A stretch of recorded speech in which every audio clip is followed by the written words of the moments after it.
Hello, everyone. Welcome to the Homegrown Zeitgeist show brought to you by the Santa Rosa Junior College students and Petaluma Community Access. My name is Ben Roots, and we are at the House of Rock in Santa Rosa. We have here today Paul Oneto and Jake Stillman, our artist and his music producer, and we're here to talk about his debut EP that he's releasing this upcoming spring. So good afternoon, Paul. Good afternoon, Jake, and welcome to our show. Hey, Ben. Thanks for having me. Yeah, man. Thanks for having us. All right. Thank you. And so, Paul, what's your inspiration for this album? Record's called Virtually Together. And the inspiration actually came from a friend of mine, a local artist named Star Blue. She performed a song at an open mic called Emoji Face Kisses that was about online dating. And it sparked an idea for me to write my own song about my experiences with online dating, which became the song Virtually Together. And through writing that song, I had other ideas just about like social media and how that affects, your self-worth and the feelings that you have of like looking at your phone and seeing what all these people are doing with their lives, and you're at home watching Netflix, eating Chinese food, and just feeling alone and isolated. And I just wrote a bunch of songs kind of about that and how I felt and how I know friends have felt. And I put it together in this 4-track EP. Right on. And what are your inspiration for the instrumental part, the arrangements? Anytime I approach a song in terms of the music and the instrumentals, I'm always focused on whatever feeling I'm trying to convey. So that guides a lot of it. But if you're talking about, other artists, there's some artists that are always going to creep up in my influences. I was raised on the Beatles, so there's always going to be a little bit of that. But Elliott Smith is a huge influence of mine. But there's going to be artists that influence the songs that you don't even really hear. Like the lead single, Imperfect Bones. I was actually thinking of Dinosaur Jr. when I wrote it. And it doesn't sound anything like a Dinosaur Jr. song, But I think about like bands like Manchester Orchestra, Band of Horses, Julian Baker, this ambient, kind of clean, reverby type sounds that I think, when you're playing this music, it really helps to convey the emotion. You really get lost in that world and that feeling. And, those are always the things that are inspiring the composition. Yeah, Paul has like this kind of that haunting indie folk kind of sound that you expect to hear in a lot of these modern artists, like you said, Band of Horses and Elliott Smith, and it kind of that sound that draws people in and gets people thinking about it, and it's more introspective than it is expositional, And what I like about Paul's music is that while it is sort of deep and thought-provoking, and there is these elements that link together between the songs, it's a little bit subtle. And so the music is very listenable. It's really easy to replay, and it kind of has this nostalgic vibe to it. And so there's almost a juxtaposition where you've got kind of this like throwback sort of feel with some of the production value, but the content is very modern, and it's talking about a topic that is really something that our youngest generation is facing today. And a lot of those kind of like influence that the album has are out of touch maybe with, this modern sort of place that we live in, this digital age of, social media and stuff like that. And I think that we also had a lot of like lo-fi sort of values in the production. So even though it's got this modern sort of feel to it and this indie folk vibe, we tried to keep it like sort of like desaturated, and a lot of like jangly guitar tones and cool sound effects and guitar swells with delay and reverb and that sort of sound that is like kind of feels like it's produced in this like garage almost, even though we had a really good production value. A lot of it we recorded here at House of Rock, vocals and stuff like that. So, just kind of taking something really nice and creating this more intimate sort of a feel that doesn't make you feel like, oh, it's overproduced. Draws you in a little bit more. So, Paul, it's been almost 6 years that you moved out from Connecticut to California. So how has it been for you, the experience of living here in Sonoma, and the biggest differences that you can sense from the music scene in California in comparison to the music scene in Connecticut? Yeah, it's been a quick 6 years, it feels like, but it's been great. My experience in California has been nothing short of enriching. The music scene out here has been very welcoming, very encouraging, very supportive. I have a lot of friends that I met out here. My friend Jackson Rosenfeld is the one that kind of got me onto the scene here. And then I have friends like Jacob Sims that I met that just, push you to go out and play and inspire you. Feels like the community here, even if you are not at your potential, they can see what the potential is and they encourage you to get there. Even back east, I felt like that's something I didn't even get from my closest friends, let alone the strangers of the music scene. And I think that's indicative just to the community in general in Northern California, where you can kind of go to the grocery store and just strike up a conversation with someone and it's chill. So, Paul, the date for your EP release is approaching. So how does it feel, the process of recording, finishing the album, and what are the biggest differences or similarities from the phase now as a solo artist and from your background working with a band? Yeah, it's pretty great to be so close to the finish line. Imperfect Bones in particular.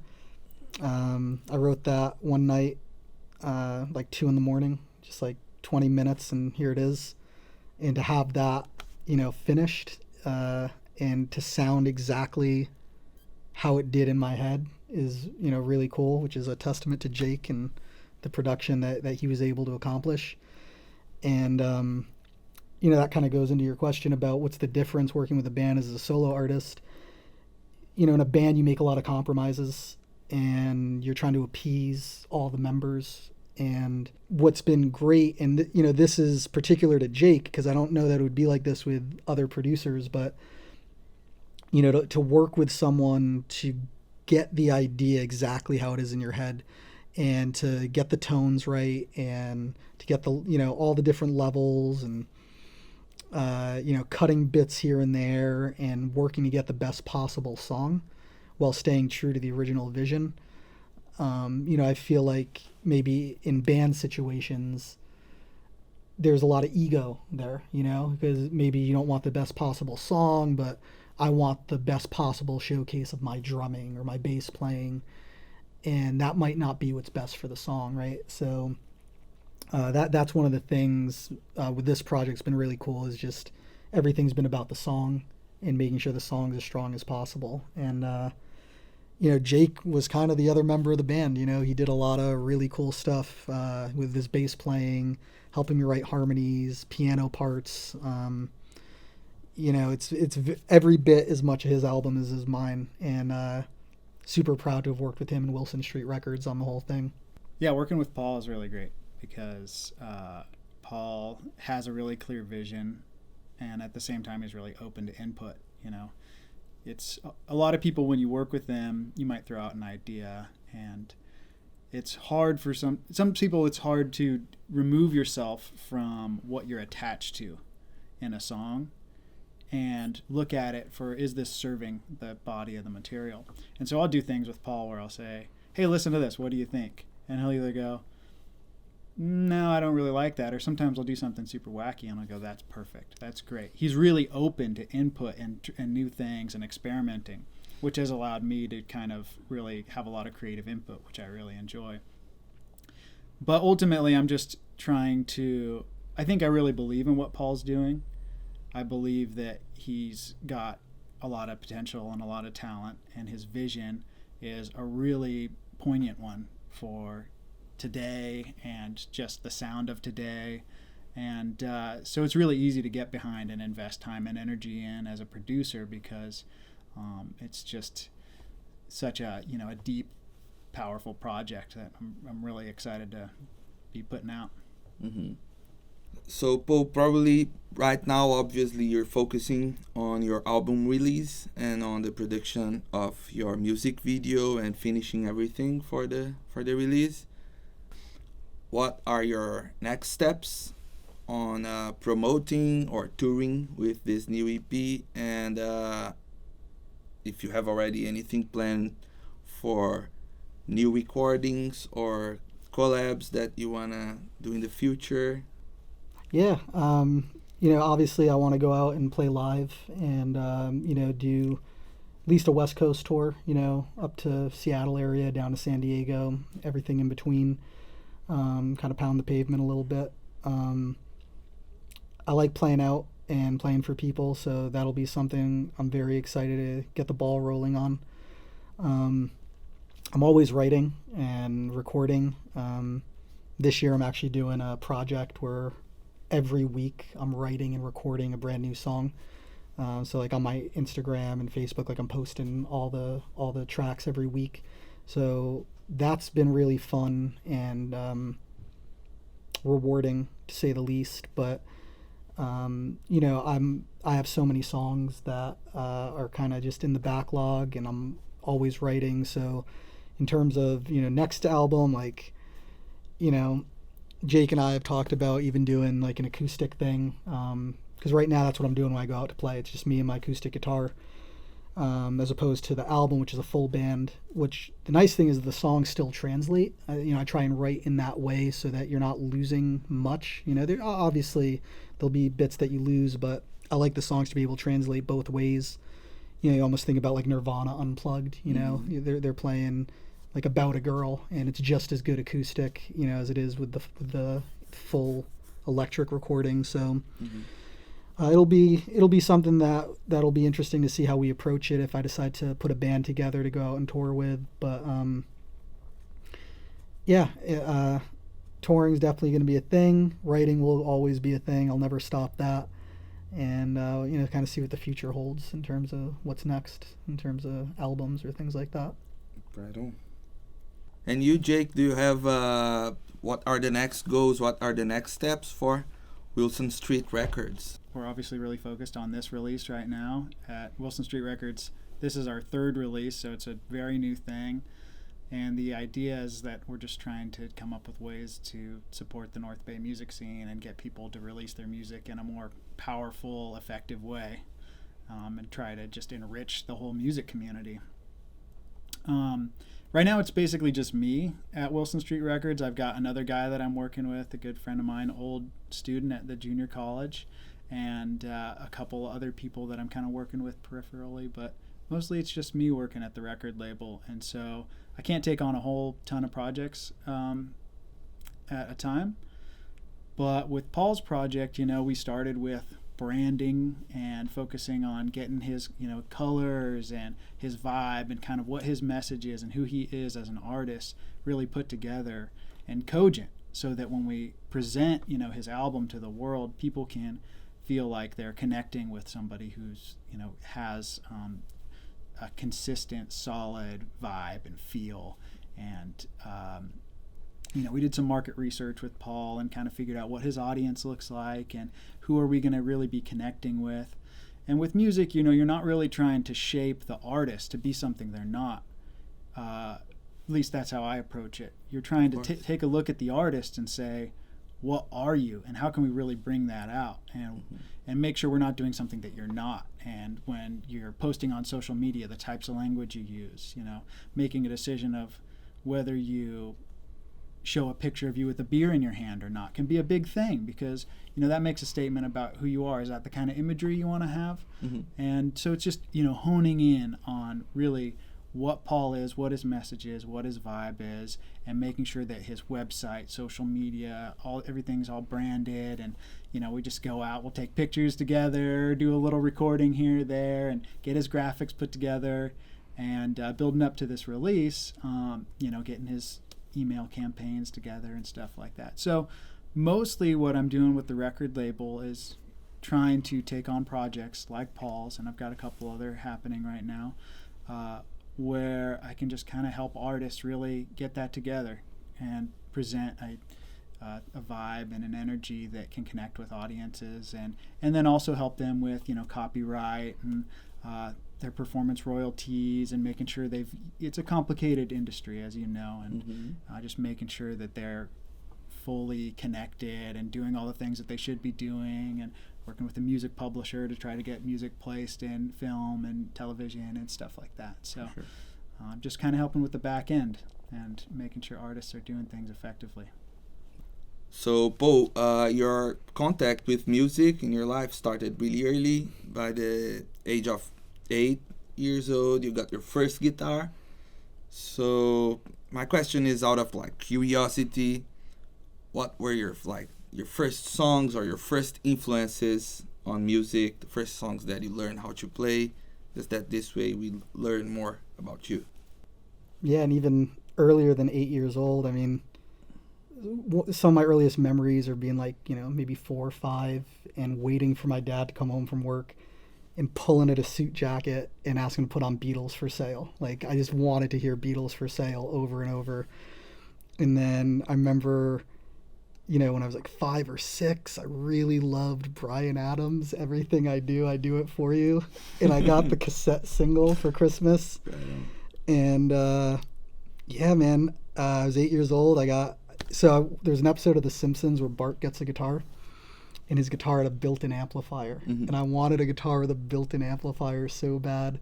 They got me this little Fernandez guitar, I think it's called. And that was the first guitar I ever had and learned on. And, I remember... Do you still have it? I still have it. I do. The amp doesn't work anymore. You got to solder it. But I learned Nowhere Man by the Beatles on that. And I wrote my first songs on that guitar. This is how emo I am. When I was 9 years old, I wrote a song called Loving You Could Be Suicidal at 9. Wow. Right. So my emo roots run deep.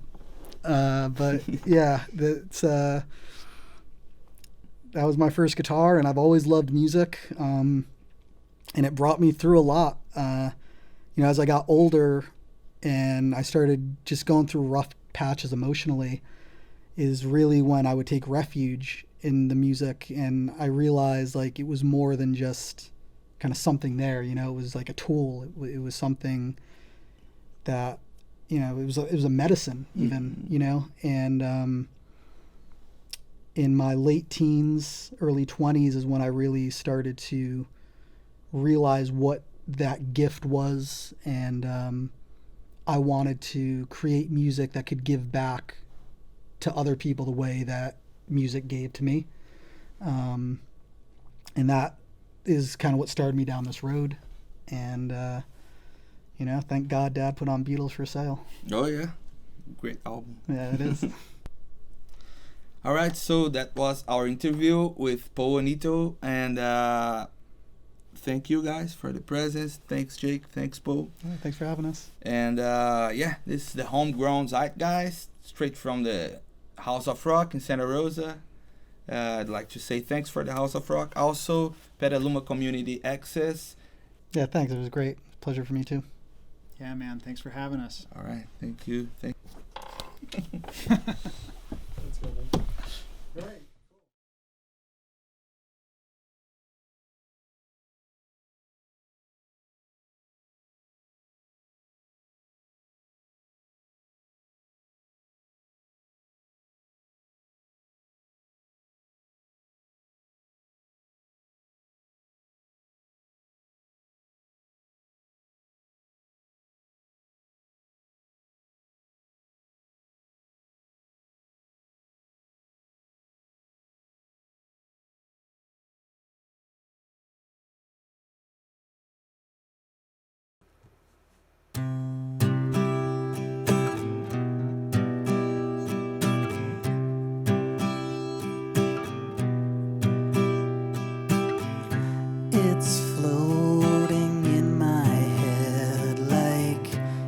helium and bars of lead. And I check compulsively, anxiously and endlessly.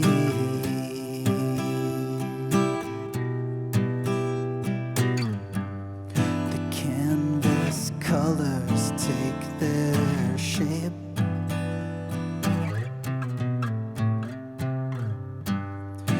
Blue skies are fantasies that don't have to be if you just concede to me and come by and see me. Come feel my heartbeat. I'm tired of weeping, of false hopes and dreaming.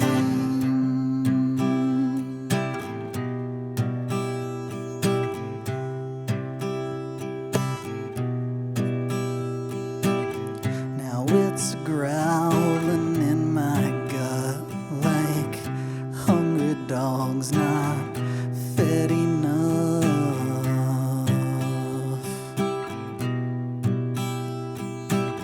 And I can't do anything but lie awake and hope it ends.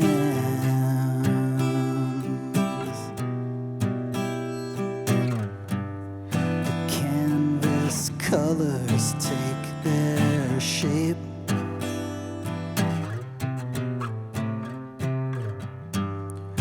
Blue skies are fantasies that don't have to be if you just concede to me and